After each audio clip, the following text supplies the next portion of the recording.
and it's dust up within the Grand Old Party is Reince Priebus, of course, the chairman of the RNC. Reince, good to have you.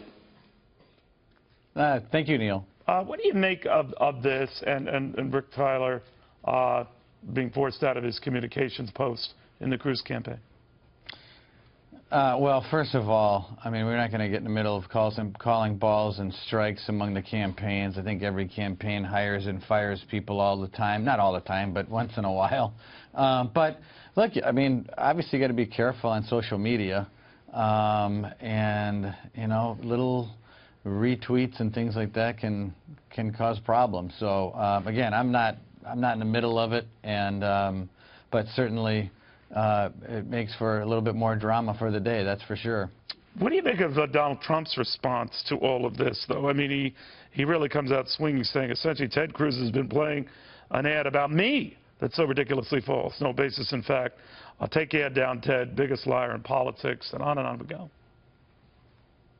Well, I mean, I think that's pretty par for the course, right? I mean, campaigns often spar with each other, and it was no different in 2012. Same thing in 2008. You know, they said this, and it's not true, and that's not fair. Those things happen in campaigns. Ultimately, time runs out, delegates are allocated, and we're going to have a nominee. And so we're getting there. I think it is obviously exciting to people. We've got numbers off the charts. The debates are through the roof. People are interested in our party. We're breaking records on turnout. We've got volunteers that are coming out of our ears. We're doing great as a party. But obviously, you want to get to the point where you have a nominee and you're moving forward.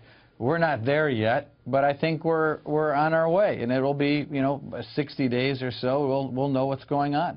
Do you give much thought to the fact that some in the party, I guess mainstreamers, establishment guys, I don't even know what the term is, Reince, who are worried at the prospect of a Trump nomination, so they're coalescing, it would seem, around Marco Rubio as the default, stopper.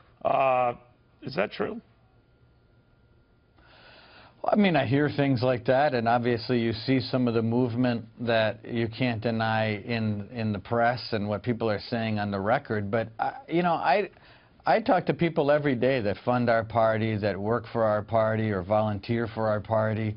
And what I get from people is that they're pretty happy with the fact that they've got this huge array of people to choose from, that we've had great debates, and that Hillary Clinton's in the ditch, and that we're poised to, no matter who our nominee is, to win in November. That's what I get. Now, granted, when people are invested in certain candidates and they don't win or they drop out, those people that invested are going to say things, that would comport with what they want to have happen, which is, hey, this guy can't win, or what if this person wins? We got to stop this guy over here. That's what people do in politics. But like I said before, eventually time runs out, and you get to a place where you have a convention and you move forward. And we're prepared to do that and do it in an effective way. But I guess what they're worried about, and again, there might be no justification for this, is that Donald Trump, as your nominee, would take the party down to defeat. I think it was John McCain who said some months back that you could even risk that as Republicans losing the Senate. Are they just over hyperventilating on this?